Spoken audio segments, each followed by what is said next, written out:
Bienvenue sur Africa 24 dans cette nouvelle édition du Morning News. Voici les titres de l'actualité. La Cour africaine des droits de l'homme et des peuples ordonne la suspension du mandat d'arrêt international contre Guillaume Soro. Un mandat émis par la justice ivoirienne en décembre 2019.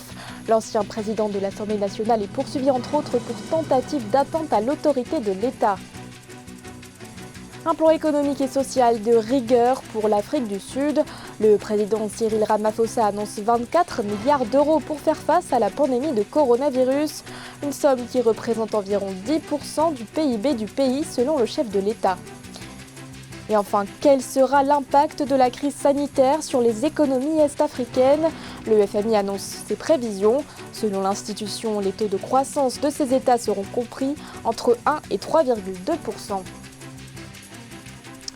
Nouveau rebondissement dans l'affaire Guillaume Soro. La Cour africaine des droits de l'homme et des peuples a ordonné la suspension du mandat d'arrêt contre l'ancien président de l'Assemblée nationale. Un mandat délivré par la justice ivoirienne le 23 décembre 2019. Guillaume Soro, candidat à la prochaine élection présidentielle, est poursuivi entre autres pour tentative d'atteinte à l'autorité de l'État et détournement de deniers publics. Zahra Mohamed Moutiou et Ange Bijounomeniu. La Cour africaine des droits de l'homme et des peuples ordonne à l'État ivoirien de suspendre l'exécution du mandat d'arrêt contre Guillaume Soro, actuellement exilé en France. La décision prise à l'unanimité a été rendue dans un arrêt publié ce mercredi 22 avril. Pour justifier sa décision favorable à l'ex-président de l'Assemblée nationale ivoirienne entre 2012 et 2019, l'instance judiciaire de l'Union africaine invoque notamment le risque de dommages irréparables pour les requérants et la présomption d'innocence. Alors, le risque de dommages irréparables en droit, c'est des dommages sur lesquels on ne peut plus revenir. Il n'y a pratiquement plus de faits avérés. Et donc, nous attendons de la même manière que l'État puisse appliquer sans réserve cette décision. La Cour africaine des droits de l'homme et des peuples a également demandé la remise en liberté de 19 des proches de Guillaume Soro, candidat déclaré à l'élection présidentielle prévue en octobre 2020 en Côte d'Ivoire. L'ancien Premier ministre faisait l'objet depuis la fin de l'année 2019 d'un mandat d'arrêt émis par la justice de son pays qui l'accuse entre autres d'atteinte à l'autorité de l'État et de détournement de fonds publics. La Cour africaine des droits de l'homme et des peuples, juridiction indépendante supranationale, vient de rendre une décision historique. Elle reconnaît l'iniquité des poursuites engagées contre Guillaume Kigbafori Soro et les cadres, militants et dirigeants de GPS, ainsi que les 5 députés du groupe parlementaire Rassemblement, injustement incarcérés par le régime d'Abidjan. Quand la justice est indépendante, ses arrêts sont limpides et ne souffrent d'aucune suspicion. La victoire est toujours du côté de la justice. Guillaume Soro a été longtemps un allié de taille du président Alassane Ouattara, qu'il a fortement soutenu durant la crise post-électorale de 2010-2011, avec l'appui des forces rebelles qu'il dirigeait. Il est désormais l'un de ses adversaires. L'Afrique du Sud lance un plan de soutien économique et social de 24 milliards d'euros, une mesure annoncée par le président Cyril Ramaphosa pour lutter contre la propagation du coronavirus. Un programme d'une ampleur historique selon le chef de l'État. Ce fonds représente environ 10% du PIB de l'Afrique du Sud. Les précisions d'Aïssatou Diamanka-Besland et Farba Maroun. 24 millions d'euros, c'est l'enveloppe dédiée au plan de mesures économiques annoncé par le président sud-africain Cyril Ramaphosa mardi 21 avril. Objectif, faire face à la récession que connaît le pays, aggravée par la crise sanitaire liée à la propagation du Covid-19. Tout ce plan vient aider le secteur économique à ne pas souffrir des mesures de Covid. C'est vraiment un grand montant par rapport à d'autres pays africains. L'Afrique du Sud fait recours aux bailleurs internationaux, surtout la FMI et la Banque mondiale. Si ce plan serait à mesure d'être financé, ça serait une bonne chose. En raison des difficultés qu'induit le confinement, la colère monte dans les townships. Les manifestations se sont multipliées ces derniers jours, se soldant par des heurts avec la police. Des camions chargés de vivres pour les familles les plus vulnérables ont été attaqués. Des magasins d'alimentation ont également été pris pour cible. Le plan économique, présenté mardi, contient d'ailleurs un volet social. 2,5 millions d'euros seront destinés à l'augmentation des aides sociales et 250 000 colis de nourriture seront distribués. Ce plan pourra contribuer à donner du pouvoir d'achat à cette population qui est déjà mécontente par rapport à leur gouvernement. À l'hypothèse que la population sera financièrement, plus ou moins financièrement meilleure qu'avant, peut-être que la situation va s'améliorer. L'Afrique du Sud compte à ce jour plus de 3465 cas de personnes positives au Covid-19 sur son territoire. Une pandémie qui a déjà fait 58 victimes. Aucun pays ne sera épargné par la crise économique, selon le Fonds monétaire international. L'institution avait déjà anticipé une récession historique pour l'Afrique subsaharienne dans son ensemble. Cette fois-ci, le FMI dresse ses perspectives économiques pour la communauté des États d'Afrique de l'Est.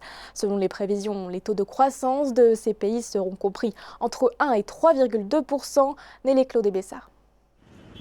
C'est une baisse généralisée des perspectives économiques que dresse le Fonds monétaire international pour les pays de la communauté de l'Afrique de l'Est. Ces États qui, tout comme le monde entier, font face à la crise mondiale de coronavirus. Ainsi, l'institution de Bretton Woods fixe les taux de croissance du produit intérieur brut du Kenya et de la Tanzanie à 1% et 2% respectivement en 2020. L'Ouganda maintiendra un taux de croissance de 3,5%, tandis que l'Éthiopie passera à 3,2%. La baisse la plus prononcée dans la région pour cette année 2020 est celle du Rwanda, qui passera de 10% en 2019 à 3,5%.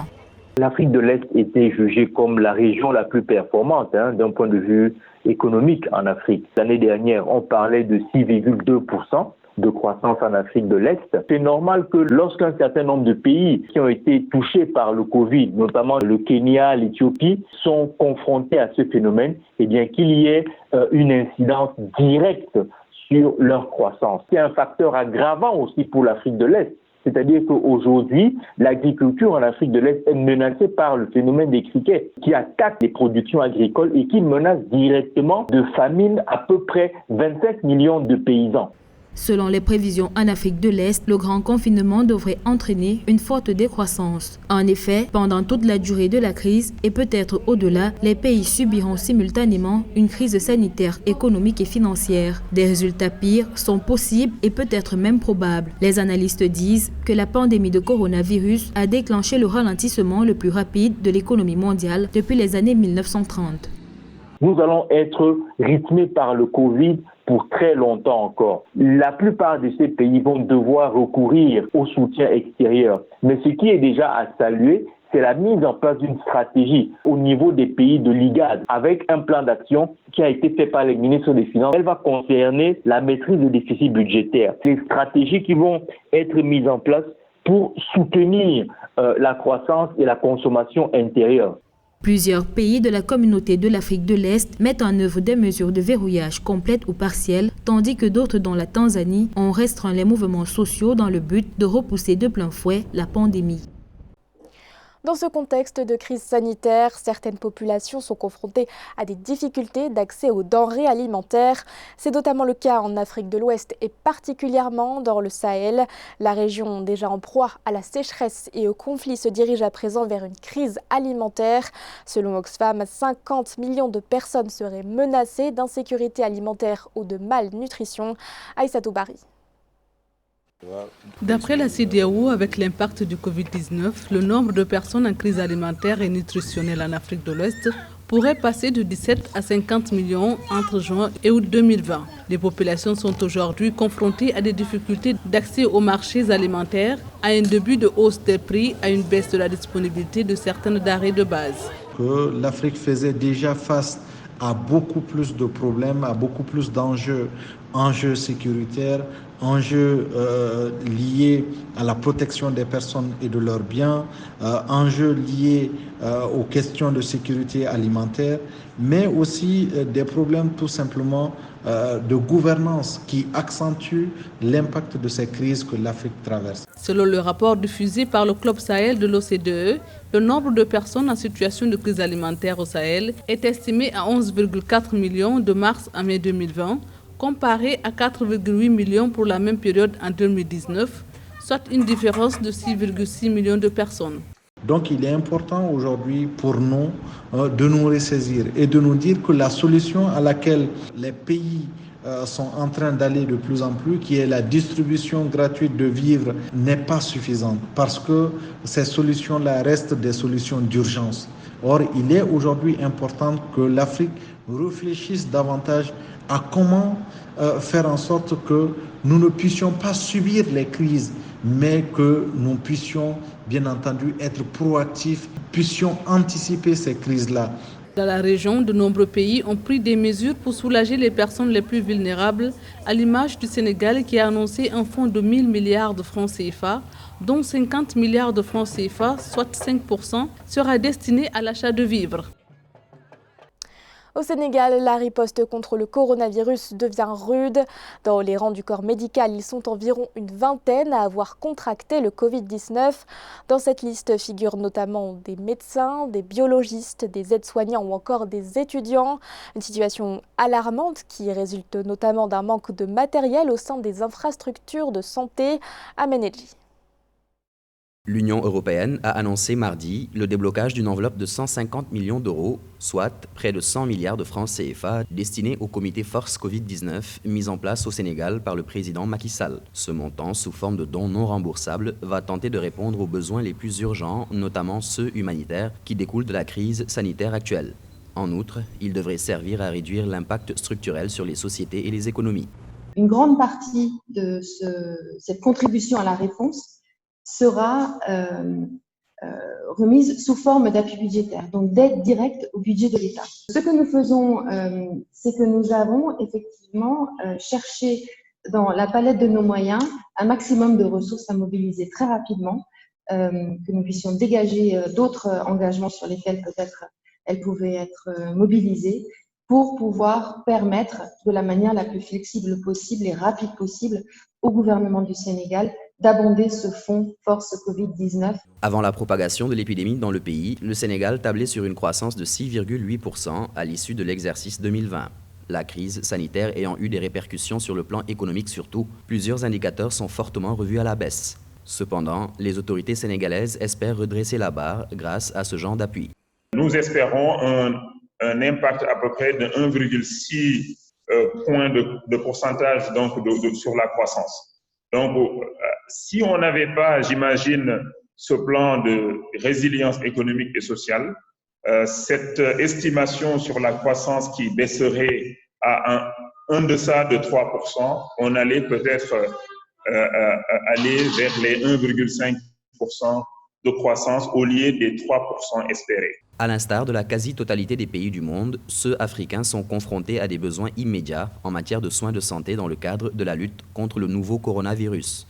Rappelons que l'Union européenne a annoncé qu'au total, 3,250 milliards d'euros sont décaissés en faveur du continent africain. SafeGate, c'est le nom du portique désinfectant conçu par un groupe de jeunes en République démocratique du Congo pour lutter contre le coronavirus. Un outil qui permet de désinfecter une personne en 20 secondes. Cette création a déjà séduit les autorités de la capitale. Un reportage de notre correspondant Jacques Amboka. C'est un petit tunnel à placer à l'entrée des bâtiments publics, hôtels, supermarchés et autres. Dénommé SafeGate, au passage de ces tunnels, le sujet est automatiquement désinfecté. Créé par un groupe de jeunes, cette technologie s'ajoute aux autres mécanismes de lutte contre cette pandémie dans la ville de Kinshasa. Alors comment ça marche? La structure métallique qui est en forme de tunnel crée un passage obligatoire. Et une fois à l'intérieur, le système hydraulique s'active automatiquement avec à son bout des aérosols. Et ces aérosols vont provoquer une brumisation de la solution sanitaire qui va notamment désinfecter, qui va s'emparer de l'environnement total et désinfecter tout individu qui traverse ce tunnel. Alors que la quarantaine de la commune de la Gombe est prolongée de 2 semaines, le SafeGate a été présenté au gouverneur de la ville de Kinshasa, Jean-Tini Ngobila, ce mardi 21 avril. Séduit par cette technologie, l'autorité de la ville promet un appui pour une importante reproduction de cette invention. Donc c'est l'occasion pour moi d'abord de féliciter les jeunes qui ont eu cette ingénieuse idée. J'avoue qu'ils font l'admiration et la fierté de notre ville de Kinshasa. Et c'est une cabine que je vais recommander à toutes les alimentations, à tous les services publics ici, au niveau des accès, à tous les bureaux de l'État. Savegate n'exclut pas les gestes barrières recommandés contre la propagation de Covid-19. Elle se présente comme un complément qui renforce la lutte contre cette pandémie qui a déjà causé le décès de 25 personnes en RDC sur un total de 359 cas confirmés selon le rapport publié le mardi 21 avril 2020 par la cellule de riposte. Ce journal a été réalisé par l'ensemble de la rédaction. Merci de votre fidélité. L'actualité continue sur Africa 24.